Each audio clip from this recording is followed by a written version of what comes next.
இப்போது புதிய அறிமுகம் ஆச்சி ஹோட்டல் சாம்பார் 50 கிராம் ரூபாய் 20 மட்டுமே.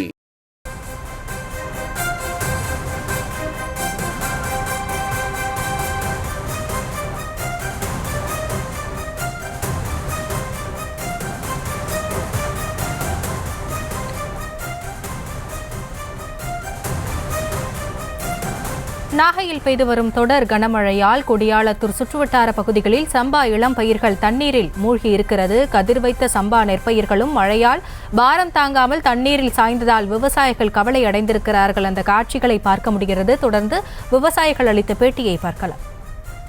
அரசு சொன்னது மாதிரி நாங்கள் குருவி போட வேண்டாம், ஒரு போக சாகுபடியாக போடுங்க அப்படின்னு சொல்லியிருந்தாங்க. அந்த ஒரு போக சாகுபடி தான் நாங்கள் இப்போ பண்ணோம். இயற்கை ரீதியாக எங்களுக்கு இயற்கையும் ஒரு பக்கம் பாய்ச்சிக்கிட்டு இருக்குது. இப்போ தொடர்ந்து வடிகாலில் தண்ணி வடியாத நிலையில் இருக்கிறப்போ இப்போ இந்த தண்டு உருண்ட பயிர் இப்போ கதிர் வந்த பக்குவத்தில் இருக்கிற பயிர் அறுவடைக்கு தயாரான நிலையில் இன்னொரு 10 நாளில் அதை அறுத்துடலாம்.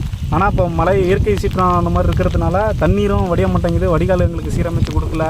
இதுக்கு அரசு நடவடிக்கை எடுத்து ஒரு கலாய்வு ஒன்று போட்டு தனியாக இதெல்லாம் ஆய்வு பண்ணி யாருக்கு என்ன தேவையோ அதை செய்ய சொல்லுங்கள். இது குறித்த கூடுதல் விவரங்களோடு இணைகிறார் எமது செய்தியாளர் லெனின். வணக்கம். இப்பொழுது அந்த விவசாயி அளித்த பேட்டியை பார்த்தோம். அவர்களின் கோரிக்கை என்ன, கள நிலவரம் என்ன? ஹர்ஷினி, தென்கிழக்கு வங்கக்கடலில் ஏற்பட்டுள்ள காற்றழுத்த தாழ்வு நிலை காரணமாக தமிழகத்தில் பல்வேறு மாவட்டங்களில் கனமழை பெய்து வருகிறது. குறிப்பாக நாகப்பட்டினம், திருவாரூர், மயிலாடுதுறை, தஞ்சாவூர் உள்ளிட்ட டெல்டா மாவட்டங்கள் உட்பட பல்வேறு மாவட்டங்களுக்கு கனமழை எச்சரிக்கை விடப்பட்டுள்ள நிலையில் கடந்த 2 நாட்களாக கனமழை பெய்து வருகிறது. குறிப்பாக நாகப்பட்டினம் மாவட்டத்தில் கடந்த வாரங்களுக்கு முன்பு வடகிழக்கு பருவமழை மிக தீவிரமாக பெய்து பயிர் பாதிப்பு ஏற்பட்ட நிலையில் கடந்த சில நாட்களாக மழை விட்டிருந்தது. அப்போது வயல்களில் தேங்கிய மழைநீர் தற்போது வடிய தொடங்கியிருந்த நிலையில் நேற்று காலை முதல் தொடர் கனமழை பெய்து வருகிறது.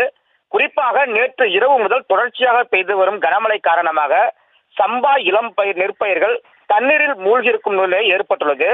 குறிப்பாக திருக்கோளை சுற்று வட்டாரத்திற்கு உட்பட்ட கொடியாளத்தூர், வலிவலம், எட்டுக்குடி, திருவாய்மூர் உள்ளிட்ட சுற்றுவட்டார பகுதிகளில் சம்பா இளம் நெற்பயிர்கள் தண்ணீரில் மூழ்கி இருக்கக்கூடிய காட்சிகளை நம்மால் பார்க்க முடிகிறது. அதே போன்று நேரடி விதைப்பு மூலமாக விதைத்த நெற்பயிர்கள் தற்போது கதிர்விட்டிருக்கும் நிலையில் மழை பெய்து வருவதால் பாரம் தாங்காமல் பயிர்கள் சாய்ந்திருக்கக்கூடிய காட்சியும் நம்மால் பார்க்க முடிகிறது. இன்னும் 15 நாட்களில் அறுவடை செய்யக்கூடிய நெற்பயிர்கள் சாய்ந்து சேதமடைந்துள்ளதால் மகசூல் பாதிப்பு ஏற்படும் என விவசாயிகள் கவலை அடைந்துள்ளனர். இப்பகுதிகளில் ஒருபோக சாகுபடி மட்டுமே செய்திருக்கக்கூடிய நிலையில் தற்போது பெய்து வரும் கனமழையால் இதுவும் தற்போது பாதிப்பை ஏற்படுத்தியுள்ளது என விவசாயிகள் வேதனை அடைந்துள்ளனர். அதே போன்று தண்ணீர் வடிவதற்கு வடிகால் வசதி இல்லாத காரணத்தினால் மழை தண்ணீர் வயல்களில் தேங்கி இருப்பதால் பயிர்கள் அழுகி போகக்கூடிய சூழ்நிலை இருப்பதாக விவசாயிகள் கவலை தெரிவித்துள்ளனர். உடனடியாக மாவட்ட நிர்வாகம் வடிகால் வடிவதற்கான அந்த வடிகால் வாய்க்கால்களை தூர்வாரி மழைநீர் வடிய உரிய நடவடிக்கை எடுக்க வேண்டும். அதே போன்று பாதிக்கப்பட்ட பகுதிகளை ஆய்வு செய்து இந்த மகசூல் பாதிப்பிற்கு உரிய இழப்பீடு வழங்க வேண்டும் என்ற கோரிக்கையும் விவசாயிகள் வைத்துள்ளனர். ஹர்ஷினி, விவரங்களுக்கு நன்றி லெனின். இப்போது புதிய அறிமுகம் ஆச்சி ஹோட்டல் சாம்பார் 50 கிராம் ரூபாய் 20 மட்டுமே.